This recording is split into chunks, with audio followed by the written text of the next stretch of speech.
오늘 말씀은 요한복음 13장 21절에서 35절의 말씀입니다. 요한복음 13장 21절에서 35절의 말씀 같이 읽습니다. 시작. 예수께서 이 말씀을 하시고 심령이 괴로워 증언하여 이르시되 내가 진실로 진실로 너희에게 이르노니 너희 중 하나가 나를 팔리라 하시니 제자들이 서로 보며 누구에게 대하여 말씀하시는지 의심하더라. 예수의 제자 중 하나 곧 그가 사랑하시는 자가 예수의 품에 의지하여 누웠는지라. 시몬 베드로가 머리짓을 하여 말하되 말씀하신 자가 누구인지 말하라 하니 그가 예수의 가슴에 그대로 의지하여 말하되 주여 누구니이까? 예수께서 대답하시되 내가 떡 한 조각을 적셔다 주는 자가 그니라 하시고 곧 한 조각을 적셔서 가룟 시몬의 아들 유다에게 주시니 조각을 받은 후 곧 사탄이 그 속에 들어간지라. 이에 예수께서 유다에게 이르시되 내가 하는 일을 속히 하라 하시니 이 말씀을 무슨 뜻으로 하셨는지 그 앉은 자 중에 아는 자가 없고 어떤 이들은 유다가 돈꾀를 맡았으므로 명절에 우리가 쓸 물건을 사라 하시는지 혹은 가난한 자들에게 무엇을 주라 하시는 줄로 생각하더라. 유다가 그 조각을 받고 곧 나가니 밤이로라. 그가 나간 후에 예수께서 이르시되 지금 인자가 영광을 받았고 하나님도 인자로 말미암아 영광을 받으셨도다. 만일 하나님이 그로 말미암아 영광을 받으셨으면 하나님도 자기로 말미암아 그에게 영광을 주시리니 곧 주시리라. 작은 자들아 내가 아직 잠시 너희와 함께 있겠노라. 너희가 나를 찾을 것이나 일찍이 내가 유대인들에게 너희는 내가 가는 곳에 올 수 없다고 말한 것과 같이 지금 너희에게도 이르노라. 새 계명을 너희에게 주노니 서로 사랑하라. 내가 너희를 사랑한 것 같이 너희도 서로 사랑하라. 너희가 서로 사랑하면 이로써 모든 사람이 너희가 내 제자인 줄 알리라. 아멘. 섬기고 사랑하라는 제목으로 말씀을 나눕니다. 기도합니다. 생명의 주님 감사합니다. 주님의 귀한 말씀을 나누는 시간입니다. 말씀 가운데 역사하시는 주님, 우리의 심령의 문을 활짝 열어주시고 하나님의 은혜를 체험하고 주님의 마음을 받는 귀한 시간 되게 하여 주옵소서. 예수 그리스도 이름으로 기도합니다. 아멘.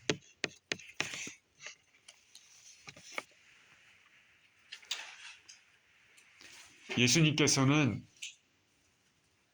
이제 곧 하나님의 뜻을 이룰 때 십자가를 지실 때가 가까운 줄 아시고 저녁 시간에 제자들과 함께 하셨습니다.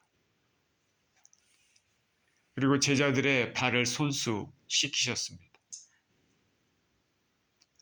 예수님께서 제자들의 발을 손수시키신 것은 섬김의 본을 보여준다 할 수 있겠습니다. 예수님의 공생의 사역을 보면 예수님은 항상 섬기셨습니다. 어디를 가시든지 병든 자를 고치고 귀신을 쫓아내시고 하늘나라의 말씀, 구원의 복음, 위로의 메시지를 선포하셨습니다. 이것은 예수님께서 인생들을 얼마나 사랑하시는지를 보여줍니다. 그리고 예수님의 섬김의 클라이막스는 십자가에서 온 인류의 죄를 위해 죽으시는 것입니다. 예수님께서는 십자가를 지시기 전 마지막으로 그 12사도 제자들과 함께 유월절 만찬을 하기를 원하셨습니다. 제자들이 모인 자리에서 손수 제자들의 발을 씻기십니다. 섬기는 모습, 기독교 신앙의 가장 중요한 덕목 중에 하나입니다. 우리 예수 그리스도를 믿는 사람들은 예수님께서 섬기신 것처럼 우리도 서로 섬겨야 됩니다. 무엇보다도 예수님을 섬겨야 되는 것이죠. 예수님을 섬기는 것은 예수님을 사랑하는 것이고 예수님의 계명을 지키는 것입니다. 이렇게 예수님을 섬기는 자에게는 하늘에 큰 은혜가 있습니다. 예수님께서 말씀하셨습니다. 사람이 나를 섬기려면 나를 따르리니, 나를 따르라. 나 있는 곳에 나를 섬기는 자도 거기 있으리니 사람이 나를 섬기면 내 아버지께서 그를 귀히 여기시리라. 예수님을 섬기는 자, 예수님을 따르는 자는 예수님의 말씀에 순종하는 자고, 그런 자에게는 예수님이 계신 곳, 천국에 예수님과 함께 있을 것이고 하나님 아버지도 그를 귀히 여기실 것입니다. 자, 예수님을 따르는 자, 사랑하는 자, 섬기는 자는 예수님이 계신 곳, 그 하늘나라에도 같이 있을 것이고 하나님 아버지께 귀히 여김을 받는다는 것이죠. 예수님은 제자들을 사랑하셨습니다. 섬기셨습니다. 죽음까지도 당시의 백성들을 위해서 드렸습니다. 이렇게 예수님은 제자들을 섬겼는데 제자 중에 한 사람은 오히려 예수님을 배반하려고 했습니다. 목숨을 주어서 섬기는 자가 그 사랑하는 사람에게 배반하는 심정은 어땠을까? 본문을 읽겠습니다. 21절입니다. 예수께서 이 말씀을 하시고 심령이 괴로워 증언하여 이르시되 내가 진실로 진실로 너희에게 이르노니 너희 중 하나가 나를 팔리라. 제자들이 서로 보며 누구에게 대하여 말씀하시는지 의심하더라. 예수의 제자 중 하나 곧 그가 사랑하시는 자가 예수의 품에 의지하여 누웠는지라. 시몬 베드로가 머리짓하여 말하되 말씀하신 자가 누구인지 말하라 하니 그가 예수의 가슴에 그대로 의지하여 말하되 주여 누구니까? 우리 주님께서는 심령이 매우 괴로우셨습니다. 예수님께서 말씀하십니다. 진실로 진실로 너희에게 이르노니 너희 중 하나가 나를 팔리라. 인생의 모든 것을 아시는 주님, 누가 하나님 자녀이고 누가 마귀의 자녀인지도 다 아시는 주님, 그 인생의 심령 깊숙한 곳에 우리 인간의 눈으로는 볼 수 없는 그 모든 것도 꿰뚫어 보시는 주님 눈에는 감추인 것이 하나도 없습니다.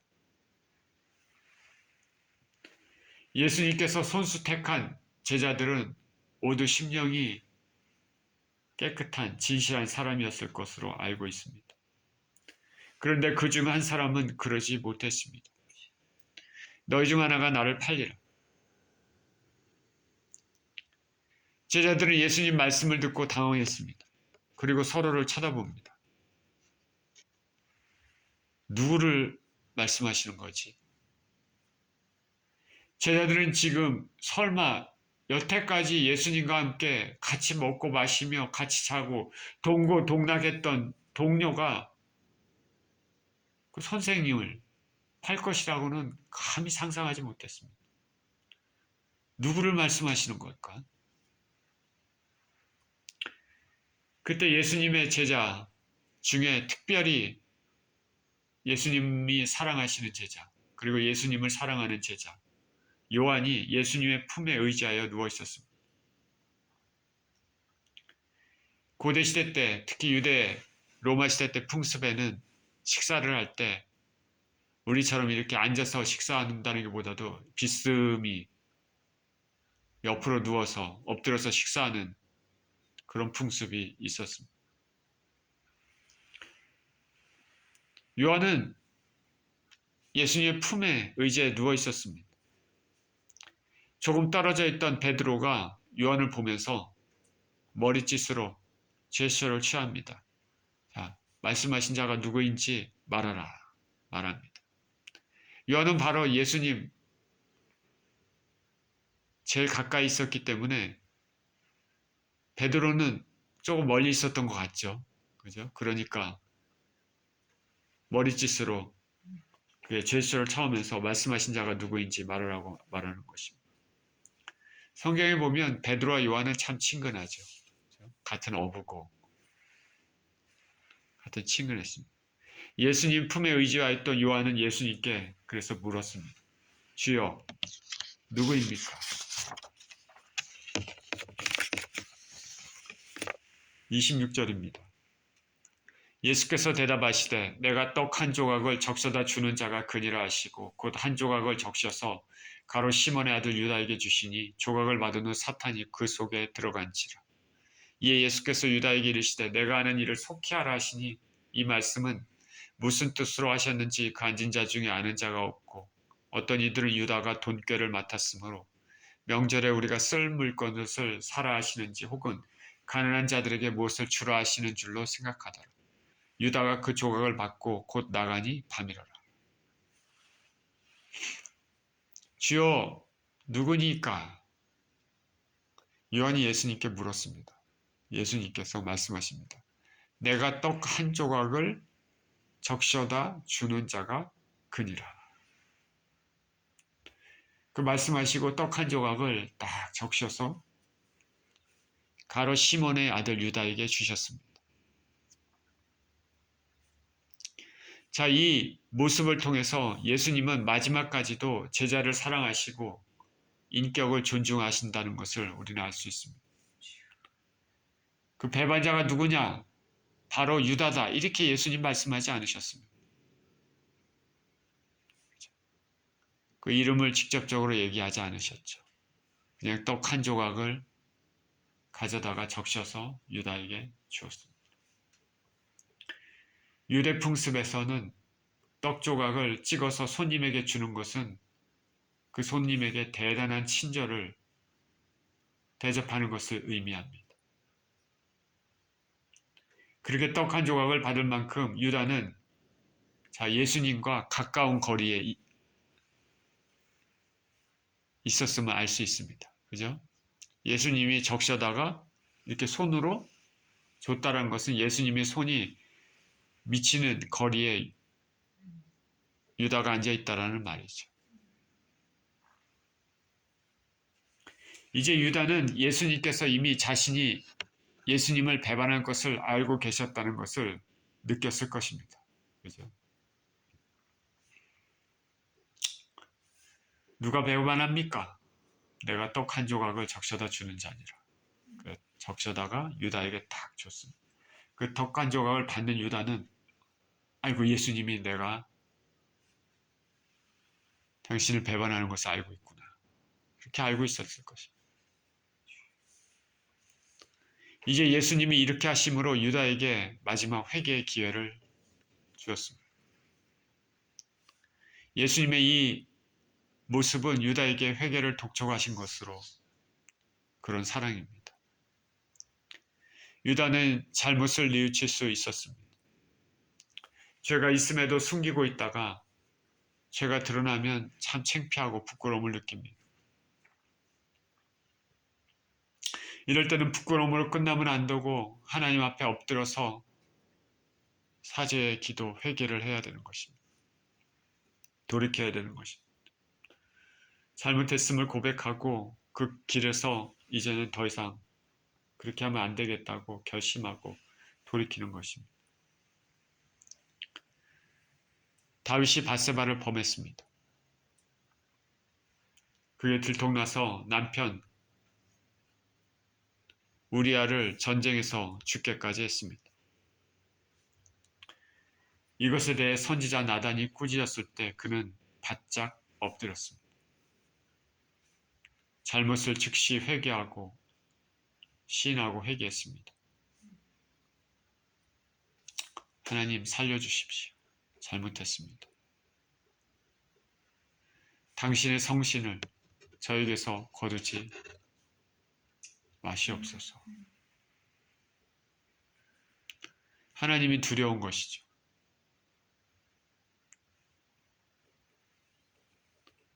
회개했습니다. 마찬가지로 유다도 예수님을 팔려 했습니다. 자신의 죄가 드러나는 순간인데 유다도 다윗처럼 제가 잘못했습니다. 용서해 주십시오. 이렇게 할 수 있었습니다. 그런데 유다는 그렇게 하지 않았습니다. 하나님께서 우리에게 회개의 은혜를 주시는 것은 참으로 은혜라는 것을 알아야 됩니다. 인간은 누구나가 완전치 못해서 심플 네이처를 가지고 있기 때문에 언제든지 죄를 지을 수 있습니다. 가룟 유다는 이 회개가 주어진 이 기회에 회개하든가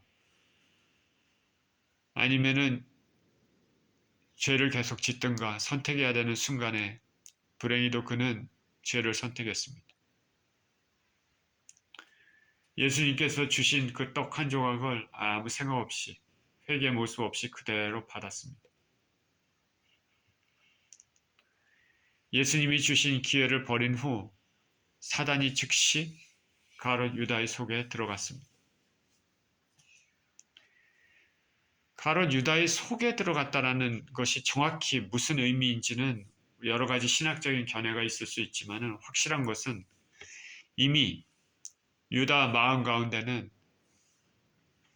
사단의 계획에 그 마음에 쏠려 있었는데 이제는 그 마음에 쏠려 있던 것들이 완전히 사단이 들어감으로써 사단에게 점령이 되어 있다는 것입니다. 사단의 이제 꼭두각시, 사단이 원하는 대로 행동하게 됩니다. 이와 같이 사단은 끊임없이 사람들의 심령을 점령하고 있습니다.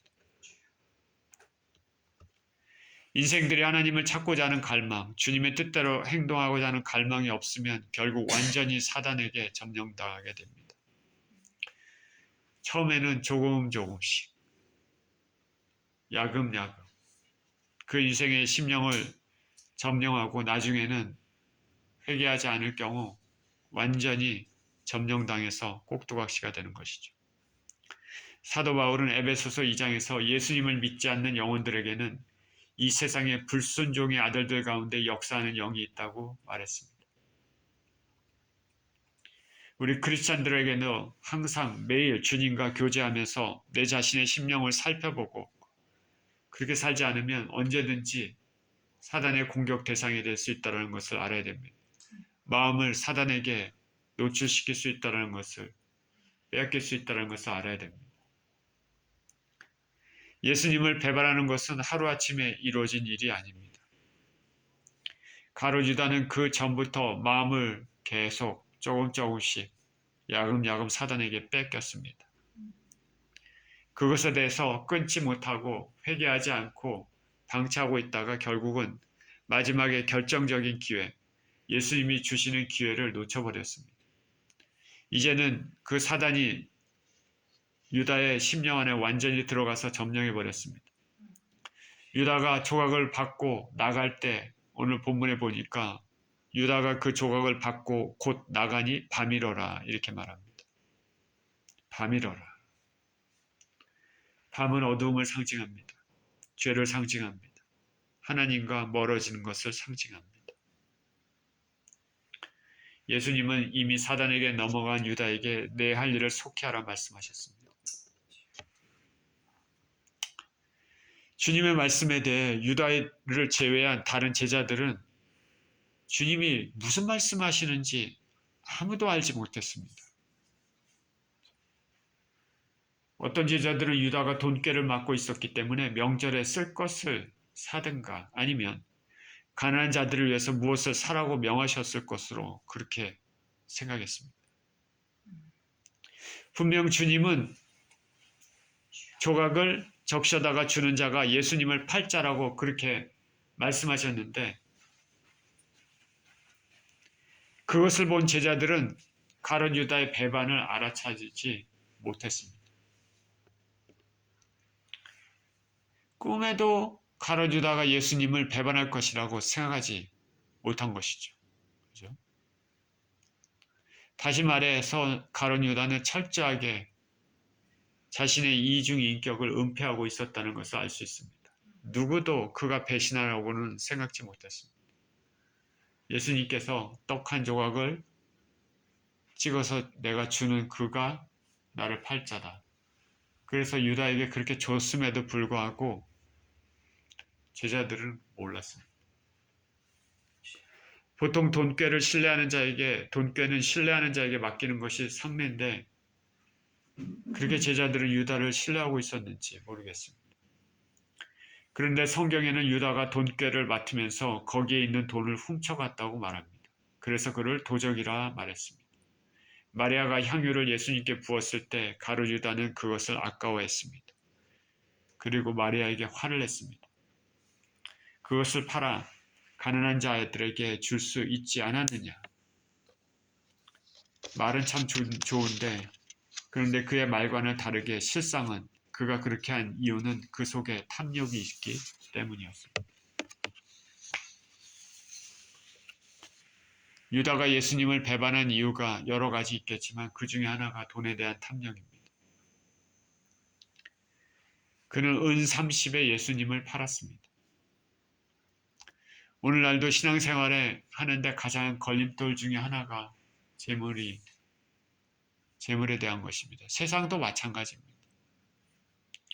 교회 재정을 담당했던 장로가 혹은 목사가 돈을 가지고 도망했던 말 종종 듣습니다.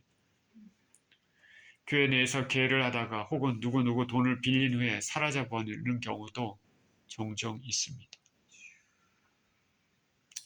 제가 캘리포니아에서 있을 때 출석했던 교회에서도 그런 일이 있었습니다. 교회에서 찬양도 잘하고 봉사도 하던 부부가 어느 순간 없어졌습니다. 주방에서 일하던 사람이 돈으로 인해 교회를 무리를 일으킨 적도 있습니다. 가깝게는 이곳 조지아에서 제 아내가 일했던 직장에서 돈 문제로 직원이 자살하는 사건도 있었습니다. 돈은 귀하고 필요한 것입니다. 그러나 하나님보다 더 사랑하고 정직하지 못하면 문제가 생깁니다. 가룟 유다는 예수님의 모습이 자신이 생각했던 정치적 군사적 메시아로서의 모습이 아니었기 때문에 예수님을 팔았을 것이지만 그의 돈에 대한 부정직도 예수님으로부터 멀어지는 걸림돌이 되었습니다. 제자들은 자신들의 동료 가룟 유다가 배반할 것이라고 꿈에도 생각지 못했지만 예수님은 이미 그의 심령의 악함을 알고 계셨습니다. 유다가 조각을 받고 나가자 밤이었습니다. 어둠 때입니다. 그의 심령을 상징하기도 하고 그가 갈 운명을 상징하기도 합니다. 예수님께서는 가룟 유다에 대해서 저가 차라리 태어나지 않았으면 좋았겠다 그렇게 말씀도 하셨습니다. 저와 여러분은 무슨 큰 것을 주님께 드리지는 못하더라도 최소한 주님의 마음을 아프게 하는 인생은 되지 말아야 하겠습니다. 진실하게 죄짓지 않고 사는 인생이 성공한 인생입니다.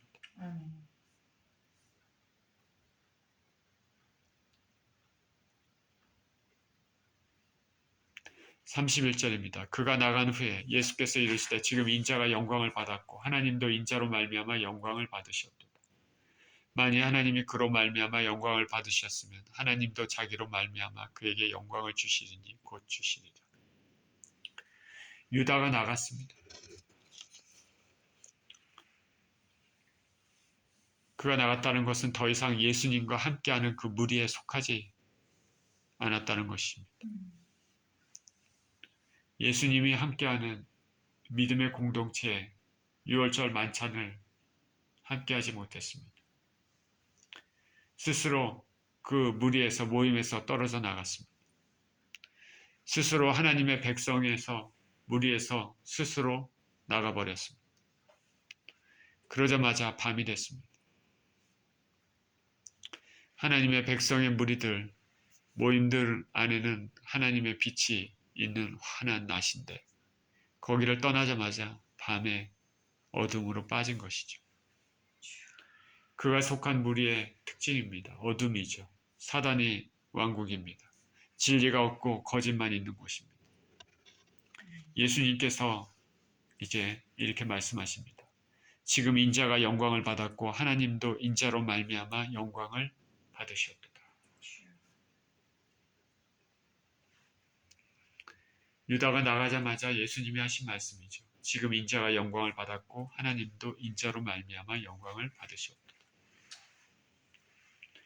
지금 인자가 영광을 받았다. 가룟 유다가 떠나간 것이 왜 예수님께 영광이 될까요? 그 이유는 가룟 유다의 배신으로 예수님이 이제 십자가를 지시고 운명하실 것이기 때문입니다. 예수님의 십자가, 수치와 죽음의 상징인 십자가가 왜 어떻게 영광이 됩니까? 바로 하나님 아버지의 뜻, 온 인류의 죄를 모두 지시고 피 흘리시고 죽으셔야 되는 하나님의 어린 양의 사명을 감당해야 되는 것이기 때문입니다. 그래서 하나님 아버지도 예수님으로 인해서 영광을 받으셨습니다. 아버지의 뜻이 이루어지기 때문입니다. 이와 같이 예수님의 영광은 우리 사람들이 생각하는 그런 영광과 다를 수 있습니다. 유대인들은 정치적 메시아, 군사적 메시아로 지금 당장 로마를 몰아내고 독립을 쟁취하시는 것으로 예수님의 영광을 받으시는 것으로 생각할 수 있었겠지만 하늘의 뜻은, 아버지의 뜻은 달랐습니다. 사람들이 생각하는 고난과 수치, 죽음의 상징인 십자가를 지시는 것이 영광이었습니다. 사실 이 사실은 우리에게 생각하는 바를 던져줍니다. 인간이 생각하는 영광과 하나님이 생각하시는 영광은 다를 수가 있다. 인간은 자식이 좋은 대학에 들어가서 좋은 직장 갖고 돈을 많이 벌으면 영광이라 생각하지만 하나님은 화려하지 않아도 묵묵히 모든 일에 신실하며 하나님을 사랑하는 마음으로 믿음으로 사는 것이 영광이라 생각하십니다. 로마 시대의 높은 지위에 올라 사람들의 존경을 받고 사는 것을 영광이라고 사람들이 생각할지라도 하나님은 예수님을 믿는 믿음을 끝까지 지키며 로마 황제를 주님이라고 부르는 것을 부인하고 순교의 길을 가는 것을 영광이라고 생각하십니다. 돈을 많이 벌어 떵떵거리며 사는 것을 영광이라고 생각하는 사람들도 있겠지만 하나님은 돈에 많고 적은과 상관없이 돈에 대해 올바른 성경의 가치관을 가지고 올바르게 살아가는 사람들, 그리고 하나님을 위해서 귀 쓰는 사람들을, 그런 것들을 영광이라고 생각하십니다. 인간의 영광은 짧은 것을 보는 영광이고 하나님의 영광은 영원한 것을 보는 영광입니다.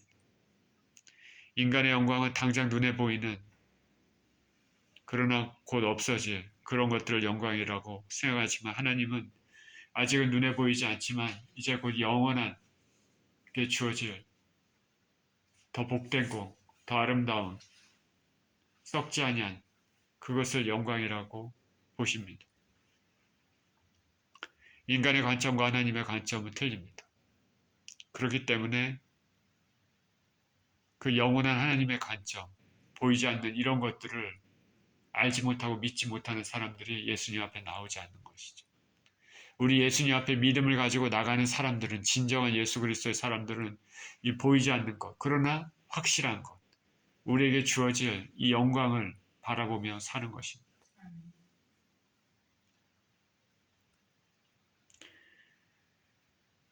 가룟 유다의 배반으로 예수님은 영광을 받으셨습니다. 그리고 아버지 하나님도 영광을 받으셨습니다. 바로 하나님께서 원하시던 일들이 성취되기 때문입니다. 주님의 뜻이 성취가 되는 것이 주님께 영광이고 그 과정에 동참하는 자들에게도 영광이 되는 것입니다. 저와 여러분들은 주님의 뜻에 동참하고 있습니까?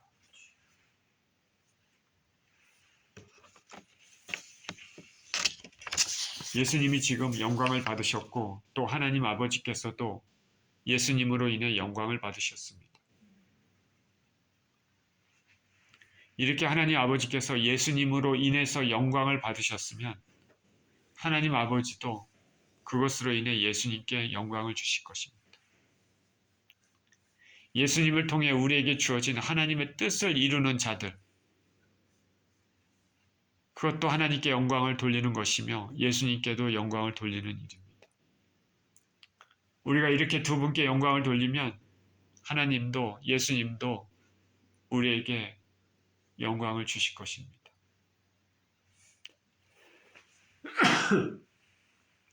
로마서 8장 18절은 말합니다. 생각하건대 현재의 고난은 장차 우리에게 나타날 영광과 비교할 수 없도다. 33절입니다. 작은 자들아 내가 아직 잠시 너희와 함께 있겠노라. 너희가 나를 찾을 것이나 일찍이 내가 유대인들에게 너희는 내가 가는 곳에 올 수 없다고 말한 것과 같이 지금 너희에게도 이르노라. 새 계명을 너희에게 주노니 서로 사랑하라. 내가 너희를 사랑한 것 같이 너희도 서로 사랑하라. 너희가 서로 사랑하면 이로써 모든 사람이 너희가 내 제자인 줄 알리라. 이제 제자들과 함께 있을 시간이 별로 없습니다. 잠시 너희와 함께 있겠노라. 너희가 나를 찾을 것이나 내가 가는 곳에 올 수 없을 것이다. 예수님은 죽으심을 예고하십니다. 그리고 말씀하십니다. 중요한 말씀입니다. 새 계명을 주십니다. 서로 사랑하라. 내가 너희를 사랑한 것 같이 너희도 서로 사랑하라.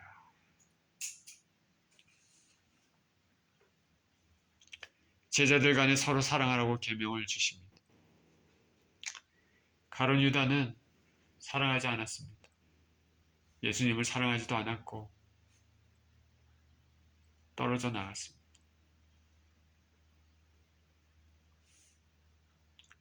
예수님은 사랑하라 말씀하십니다. 예수님께서 예루살렘에 올라오는 도중에 제자들이 누가 크냐 서로 간에 다툼이 있었습니다. 제자들 간에 신경전이 있었습니다. 이에 예수님은 앞으로 누가 높은 자리에 있겠느냐 이런 것에 다툼을 벌이지 말고 누가 크냐 작으냐 이런 것을 하지 말고 서로 존중하고 사랑하라 말씀하십니다. 같은 하늘나라 백성들끼리는 서로 존중하고 사랑해야 됩니다. 이렇게 사랑하는 것이 예수님의 계명을 지키는 것이고 하나님을 사랑하는 것입니다. 사도 요한은 요한일서에서 하나님을 사랑한다고 하면서 형제를 사랑하지 않으면 그것은 하나님을 사랑하는 것이 아니라 말했습니다. 확실히 우리가 믿는 믿음은 사랑이 핵심입니다. 하나님의 성품을 얘기할 때 제일 먼저 떠오르는 것이 사랑일 것입니다.